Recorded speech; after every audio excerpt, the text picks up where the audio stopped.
ದಕ್ಷಿಣ ಕನ್ನಡ ಲೋಕಸಭಾ ಕ್ಷೇತ್ರದ ಚುನಾವಣಾ ಅಖಾಡ ಸಿದ್ಧಗೊಂಡಿದೆ. ಒಂದೆಡೆ ಬಿಜೆಪಿ ಕ್ಯಾಪ್ಟನ್ ಬ್ರಿಜೇಶ್ ಚೌಟ ಅವರನ್ನು ಕಣಕ್ಕಿಳಿಸಿದರೆ, ಕಾಂಗ್ರೆಸ್ ಯುವ ಮುಖಂಡ ಹಾಗೆಯೇ ನ್ಯಾಯವಾದಿ ಪದ್ಮರಾಜ್ ಆರ್ ಅವರನ್ನು ಕಣಕ್ಕಿಳಿಸಿರುವಂಥದ್ದು.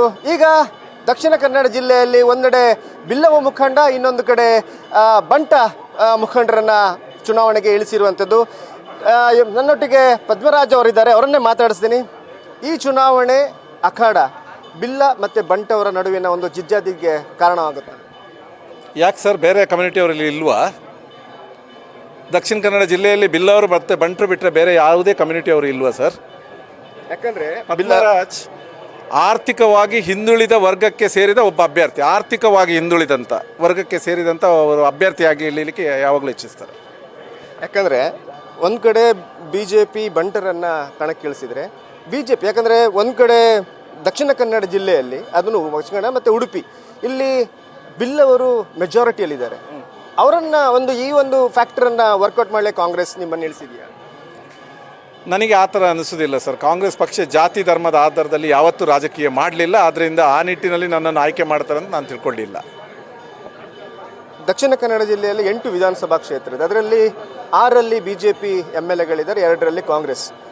ಈ ಬಾರಿ ಚುನಾವಣೆಗೆ ನೀವು ಏನನ್ನು ಮುಂದಿಟ್ಕೊಂಡು, ಯಾವ ವಿಚಾರಗಳನ್ನು ಮುಂದಿಟ್ಕೊಂಡು ಮತ ಕೇಳ್ತಾರೆ ಸರ್? ನಾನು ಈ ದಕ್ಷಿಣ ಕನ್ನಡ ಜಿಲ್ಲೆ ನಾನು ಹಿಂದೆ ಹೇಳಿದ ಹಾಗೆ ನಮ್ಮ ಸಂಸ್ಕೃತಿ ಏನಿದೆ ಇವತ್ತು ಜಗತ್ತು ನಮ್ಮ ಹತ್ರ ತಲೆ ಎತ್ತಿ ನೋಡ್ತಾ ಇದೆ. ಅದು ನಮ್ಮಲ್ಲಿರುವಂಥ ವಿಶಿಷ್ಟವಾದಂಥ ಸಂಸ್ಕೃತಿ. ಅದು ಈ ಸಾಮರಸ್ಯದ ಗತವೈಭವ ಅಂತಲೇ ನಾವು ಹೇಳಬೇಕು.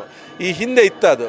ಎಲ್ಲ ಜಾತಿ ಧರ್ಮದವರು ಪರಸ್ಪರ ಗೌರವಿಸಿಕೊಂಡು ಪ್ರೀತಿಯಲ್ಲಿ ಜೀವನ ನಡೆಸ್ಕೊಂಡು ಹೋಗ್ತಿರುವಂಥದ್ದು. ಇದು ಈಗ ಇದಕ್ಕೆ ಸ್ವಲ್ಪ ಪೆಟ್ಟು ಬಿದ್ದಿರುವಂಥದ್ದು ತಮಗೆ ಕೂಡ ಎಲ್ರಿಗೂ ಅರಿವಿದೆ.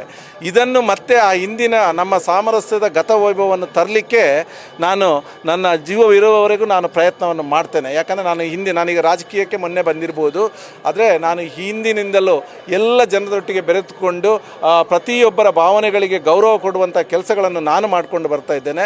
ಇದರಂತೆ ನಾನು ಮುಂದೆ ಕೂಡ ನಡೀತೇನೆ. ಅದರ ಒಟ್ಟಿಗೆ ನಾವು ರಾಜಕಾರಣ ಮಾಡಬೇಕಾಗಿದ್ದು ಯಾವ ವಿಚಾರದಲ್ಲಿ? ಜಾತಿ ಧರ್ಮದ ವಿಚಾರದಲ್ಲಿ ಅಲ್ಲ, ನಾವು ಅಭಿವೃದ್ಧಿಯ ವಿಚಾರದಲ್ಲಿ ರಾಜಕಾರಣ ಮಾಡುವ, ಇಂಥ ಮನಸ್ಥಿತಿಗಳನ್ನು ನಾವು ಬೆಳೆಸ್ಕೊಳ್ಳುವ, ಇದರಲ್ಲಿ ಅಭಿವೃದ್ಧಿಯ ವಿಚಾರಗಳನ್ನು ಇಟ್ಕೊಂಡು ನಾನು ಮುಂದೆ ಹೋಗ್ತೇನೆ. ನಮ್ಮ ದಕ್ಷಿಣ ಕನ್ನಡ ಜಿಲ್ಲೆ ಇದೆ, ಇಲ್ಲಿ ಇನ್ಫ್ರಾಸ್ಟ್ರಕ್ಚರ್ ಅಂತ ಹೇಳಬೇಕಾದ್ರೆ ಇಂಥ ಊರಿನಲ್ಲಿ ನಾವು ಹುಟ್ಟಿ ಬೆಳಬೇಕು ಅಂತಂದರೆ ನಾವು ತುಂಬ ಪುಣ್ಯವಂತರು ಅಂತ ಹೇಳಬೇಕು. ನಮ್ಮ ಹತ್ರ ಭೂ ಸಾರಿಗೆ, ವಾಯು ಸಾರಿಗೆ, ರಸ್ತೆ ಸಾರಿಗೆ ಎಲ್ಲವೂ ಕೂಡ ಇರುವಂಥ ಒಂದು ಪ್ರದೇಶ ಇದ್ದರೆ ಅದು ಮಂಗಳೂರು. ಆ ಮಟ್ಟಿನಲ್ಲಿ ನೋಡಬೇಕಾದ್ರೆ ನಮ್ಮ ಅಭಿವೃದ್ಧಿ ಇವತ್ತು ಹೇಗೆ ಇರಬೇಕು ಅಂತಂದು ಹೇಳಿದರೆ, ಭಾರತದಲ್ಲಿರುವಂಥ ಒಂದು ನಂಬರ್ 10 ಜಿಲ್ಲೆಗಳಲ್ಲಿ ಮಂಗಳೂರು ಬರಬೇಕಿತ್ತು ಆ ಇನ್ಫ್ರಾಸ್ಟ್ರಕ್ಚರನ್ನು ನಾವು ಸರಿಯಾಗಿ ಉಪಯೋಗಿಸ್ಕೊಂಡಿದ್ರೆ. ಆದರೆ ಇದು ಆಗ್ತಾ ಇಲ್ಲ. ಯಾಕೋಸ್ಕರ ಆಗ್ತಾ ಇಲ್ಲ ಅನ್ನೋದಿದ್ರೆ ಅದು ನೀವು ಹೇಳಿದಂಥದ್ದು ಜಾತಿ ಧರ್ಮದ ರಾಜಕೀಯ. ನಾವು ಮತಗಾರರ ಹತ್ರ ಹೋಗೋದು ನಾವು ಹಿಂದೂ ಧರ್ಮವನ್ನು ಇಟ್ಕೊಂಡು ಅಥವಾ ಇನ್ನೊಂದು ಮುಸ್ಲಿಂ ಧರ್ಮವನ್ನು ಇಟ್ಕೊಂಡು ಅಥವಾ ಇನ್ನೊಂದು ಧರ್ಮವನ್ನು ಇಟ್ಕೊಂಡು ಹೋಗ್ತಿರುವಂಥದ್ದು ಯಾವತ್ತೂ ಕೂಡ ಯಾರೂ ಕೂಡ ಮಾಡಬಾರ್ದು. ನಾವು ಏನಿದ್ರು ಮಾನವ ಧರ್ಮಗಳನ್ನು ಪಾಲಿಸುವ ಬ್ರಹ್ಮಶ್ರೀ ನಾರಾಯಣ ಗುರುಗಳ ಏನು ಹೇಳಿದ್ದಾರೆ, ಒಂದೇ ಜಾತಿ ಒಂದೇ ಮತ ಒಂದೇ ಧರ್ಮ ಅನ್ನುವಂಥದ್ದು, ಇದನ್ನು ಪಾಲಿಸಿಕೊಂಡು ಮುನ್ನಡೆದರೆ ಖಂಡಿತವಾಗಲೂ ನಮ್ಮ ಈ ದಕ್ಷಿಣ ಕನ್ನಡ ಜಿಲ್ಲೆ ಇವತ್ತು ಏನಿದೆ, ನಮ್ಮ ಮಕ್ಕಳು ಇಲ್ಲಿ ಒಳ್ಳೆಯ ವಿದ್ಯಾಭ್ಯಾಸವನ್ನು ಪಡೀತಾರೆ. ಆದರೆ ಉದ್ಯೋಗಕ್ಕೆ ಅವರಿಗೆ ಬೇಕಾದಂಥ ಉದ್ಯೋಗ ಬೇಕು ಅಂತಾದರೆ ಅವರು ಬೇರೆ ಬೇರೆ ನಗರಗಳಿಗೆ, ಮೆಟ್ರೋಪಾಲಿಟನ್ ಸಿಟೀಸ್ಗಳಿಗೆ ಅಥವಾ ಬೇರೆ ಬೇರೆ ಪರದೇಶಗಳಿಗೆ ಹೋಗುವಂಥದ್ದು ಇವತ್ತು ಸರ್ವೇ ಸಾಮಾನ್ಯ ಆಗಿದೆ. ಆ ಸಮಯದಲ್ಲಿ ಅವರ ಪೇರೆಂಟ್ಸ್ಗಳು ಎಲ್ಲಿರ್ತಾರೆ ಅಂತ ನೀವು ಸ್ವಲ್ಪ ಆದರೂ ಯೋಚನೆ ಮಾಡಿ. ಆ ಪೇರೆಂಟ್ಸ್ಗಳಿಗೆ ಅವ್ರಿಗೆ ಏನಾದರೂ ಅನಾರೋಗ್ಯಕ್ಕೆ ತುತ್ತಾದಾಗ ಅವರನ್ನು ನೋಡುವಂಥ ಜನ ಇರೋದಿಲ್ಲ. ಎಷ್ಟೇ ಜನರು ಆಶ್ರಮದ ವಾಸಿಗಳಾಗಿದ್ದಾರೆ ಇವತ್ತು. ಇದೆಲ್ಲ ನಮ್ಮ ದುರ್ದೈವ. ಯಾಕಂದರೆ ಈ ತುಳುನಾಡಿನಲ್ಲಿ ಇಷ್ಟು ದೇವರುಗಳ ನಾವು ಪೂಜೆಯನ್ನು ಮಾಡ್ತಿರ್ಬೇಕಾದ್ರೆ ನಮ್ಮ ಜಿಲ್ಲೆಗೆ ಇಂಥ ಒಂದು ಪರಿಸ್ಥಿತಿ ಬರಬಾರ್ದು ಯಾವತ್ತೂ ಕೂಡ. ಆದ್ದರಿಂದ ಇದನ್ನು ಸರಿಪಡಿಸಿಕೊಂಡು ಮುಂದಿನ ದಿವಸಗಳಲ್ಲಿ ಈ ಸಾಮರಸ್ಯದ ಗತ ವೈಭವವನ್ನು ಮರುಕಳಿಸಿಕೊಂಡು ಏನು ನಮ್ಮಲ್ಲಿ ಕಮ್ಯುನಲ್ ಡಿಸ್ಟರ್ಬ್ ಅನ್ನುವಂಥ ಟ್ಯಾಗ್ ಇದೆ ಇವತ್ತು, ಅದನ್ನು ತೆಗೆದುಹಾಕಿ ಇಲ್ಲಿ ಇಂಡಸ್ಟ್ರಿಗಳ ಬರುವ ಹಾಗೆ ಮಾಡಿ ನಮ್ಮ ಏನು ಮಕ್ಕಳಿದ್ದಾರೆ ಅವರಿಗೆ ಇಲ್ಲೇ ಸೂಕ್ತವಾದಂಥ ಉದ್ಯೋಗಗಳು ಸಿಗುವ ಹಾಗೆ ಮಾಡುವಲ್ಲಿ ನಾನು ಪ್ರಪ್ರಥಮವಾಗಿ ನನ್ನ ಆದ್ಯತೆಗಳನ್ನು ಕೊಡ್ತಾ ಇದ್ದೇನೆ. ಅದರ ಒಟ್ಟಿಗೆ ನಮ್ಮ ತುಳುನಾಡ ಸಂಸ್ಕೃತಿ ಏನಿದೆ ಇದನ್ನು ಉಳಿಸಿ ಬೆಳೆಸಿಕೊಳ್ಬೇಕಾದಂಥದ್ದು ನಮ್ಮ ಎಲ್ಲರ ಒಂದು ಕರ್ತವ್ಯವೂ ಕೂಡ ಹೌದು. ನಾವು ಇದರಿಂದ ಭಾಳಷ್ಟು ಇವತ್ತು ಗೌರವಕ್ಕೆ ಒಳಪಟ್ಟಿದ್ದೇವೆ ಈ ನಮ್ಮ ಸಂಸ್ಕೃತಿಗಳಿಂದಾಗಿ. ಇದನ್ನು ಉಳಿಸ್ಕೊಂಡು ಹೋಗುವಂಥ ಕೆಲಸಗಳು ಕೂಡ ಮಾಡಬೇಕು. ಅದಲ್ಲದೆ ಇವತ್ತು ನಾವು ನೋಡ್ತಿದ್ದೇವೆ ಇಲ್ಲಿ ಮೀನುಗಾರಿಕೆ ಇರ್ಬೋದು ಅಥವಾ ಅಥವಾ ಕೃಷಿ ಇರ್ಬೋದು, ಪ್ರಾಧಾನ್ಯವಾದಂಥ ಒಂದು ಪ್ರದೇಶ ಇಲ್ಲಿ. ಇದಕ್ಕೆ ನಾವು ಬೇಕಾದಂತಹ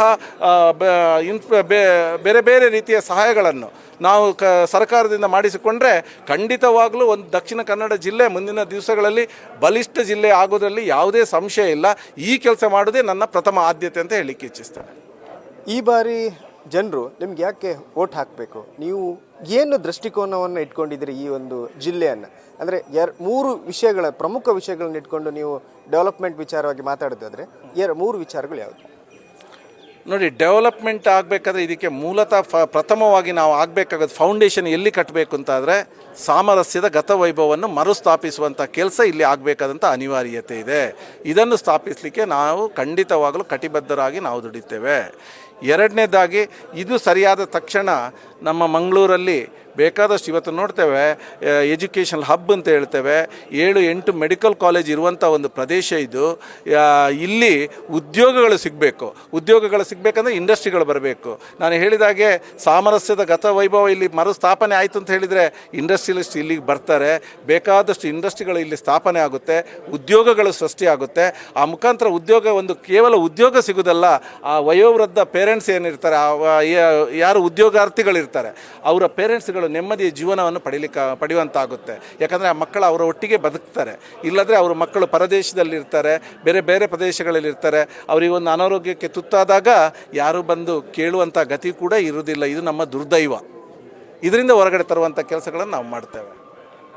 ಕಾಂಗ್ರೆಸ್ನ ಕೇಂದ್ರ ಮಾಜಿ ಸಚಿವರು, ಹಿರಿಯ ರಾಜಕಾರಣಿ ಜನಾರ್ದನ್ ಪೂಜಾರಿ ಅವರ ಆಪ್ತರು ಕೂಡ ನೀವು. ಹೌದು, ಅವರು ಚುನಾವಣೆ ಪ್ರಚಾರಕ್ಕೆ ಬರ್ತಾರೆ. ನೋಡಿ, ಬಹುಶಃ ನಮಗೆಲ್ಲರಿಗೂ ಹೆಮ್ಮೆ. ಈ ಮಣ್ಣಲ್ಲಿ ನಿಂತು ನಾನು ಹೇಳಬೇಕಂದ್ರೆ ನನಗೆ ರೋಮಾಂಚನ ಆಗುತ್ತೆ. ಜನಾರ್ದನ್ ಪೂಜಾರಿ ಅವರು ಈ ದೇಶ ಕಂಡಂಥ ಒಬ್ಬ ಪ್ರಬುದ್ಧ ಪ್ರಾಮಾಣಿಕ ರಾಜಕಾರಣಿ. ನಾನು ಏನು ನಾನು ಹೇಳ್ತಾ ಇದ್ದೇನೆ, ಯಾವಾಗಲೂ ಅದು ಅವರಿಂದ ಕಲ್ತ್ಕೊಂಡದ್ದು.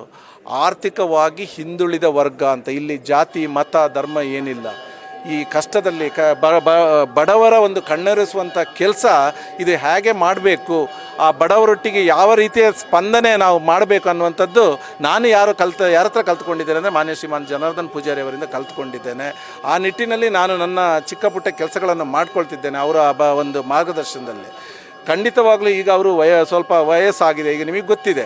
ಆದರೂ ಕೂಡ ಇವತ್ತು ಕೂಡ ಒಂದು ಬಡವರ ಬಗ್ಗೆ ಯಾವಾಗಲೂ ಚಿಂತಿಸುವ ಒಂದು ವ್ಯಕ್ತಿ ಯಾರು ಅಂತ ಕೇಳಿದರೆ, ಅತ್ಯಂತ ಗೌರವ ಕೊಡುವ ವ್ಯಕ್ತಿ ಅಂತ ಯಾರು ಅಂತ ಕೇಳಿದರೆ ಜನಾರ್ದನ್ ಪೂಜಾರಿ ಅವರನ್ನು. ಅವರ ಇದರಲ್ಲಿ ನಾನು ಪಳಗಿಸಿಕೊಂಡು ಬಂದಂಥವನು. ಖಂಡಿತವಾಗಲೂ ಈ ಕೆಲಸವನ್ನು ಮುಂದಿನ ದಿವಸ ನಾನು ಮುಂದುವರಿಸಿಕೊಂಡು ಹೋಗ್ತೇನೆ ಅಂತ ಹೇಳಲಿಕ್ಕೆ ಇಚ್ಛಿಸ್ತೇನೆ. ಧನ್ಯವಾದ. ಇದು ಕಾಂಗ್ರೆಸ್ ಅಭ್ಯರ್ಥಿ ಪದ್ಮರಾಜ್ ಅವರ ಮಾತು. ನ್ಯೂಸ್ ಫಸ್ಟ್ ನಿರ್ಭೀತಿಯಿಂದ ನಿಮ್ಮ ಪರವಾಗಿ.